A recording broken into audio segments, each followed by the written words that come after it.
Greetings and welcome to the introduction to astronomy. In this week's exploration of the solar system, we are going to talk about the Mars Global Surveyor spacecraft and how it helped our understanding of the planet Mars.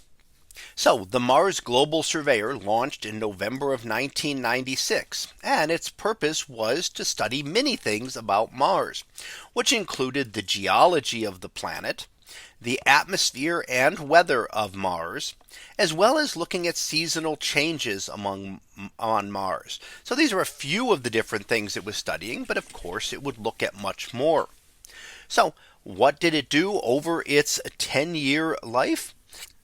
And it first of all gave us a very detailed topographic map of Mars. Now we can see that here, and the different colors represent not colors on Mars, but various different heights. So higher regions are in the reds and browns there, and the lower regions are in the blues.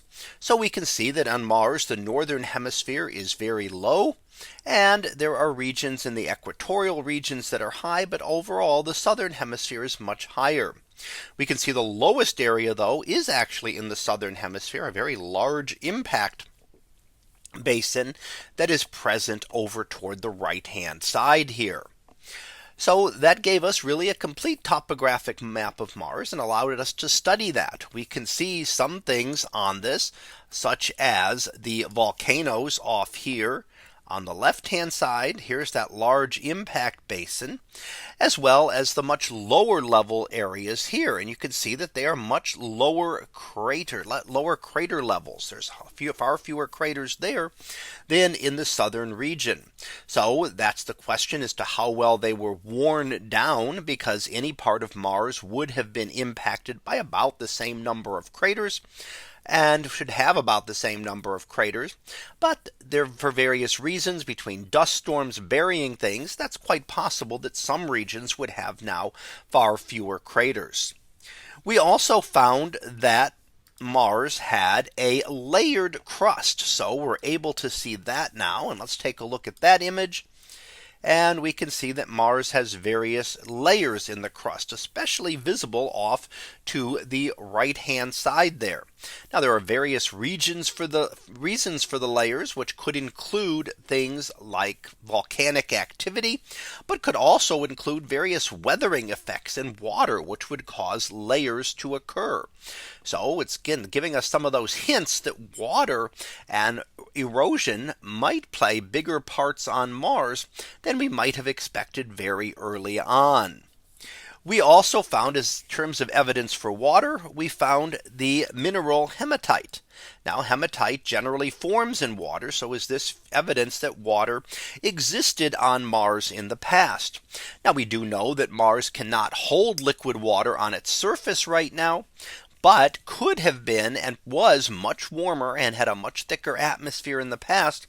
And as we'll find out with future craft, definitely did have liquid water on its surface at some point.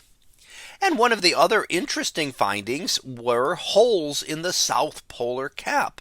So we can see some of those here, images taken in 1999 and 2001. And we can see that they're actually changing in size. So we can look at various different regions here. These are the same two.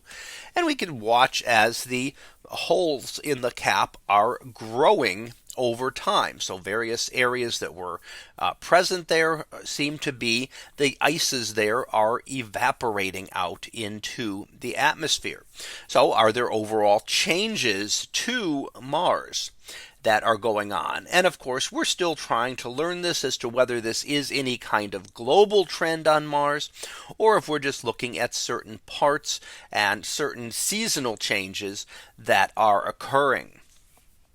Now the mission ended in November of 2006. That's when contact was lost with the spacecraft after attempting to reposition its solar panels. And after that, it went into a hibernation mode and is still orbiting Mars today, but is expected to crash into the surface of Mars a couple of decades from now. So that concludes this discussion on the Mars Global Surveyor spacecraft.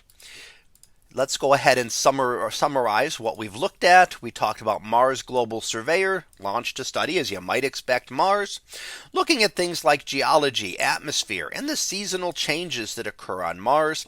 And it really prepared the way for future rovers that would study the surface of Mars. So that concludes this discussion of the Mars Global Surveyor spacecraft. We'll be back again next week for another exploration of the solar system video. So until then, have a great day, everyone, and I will see you in class.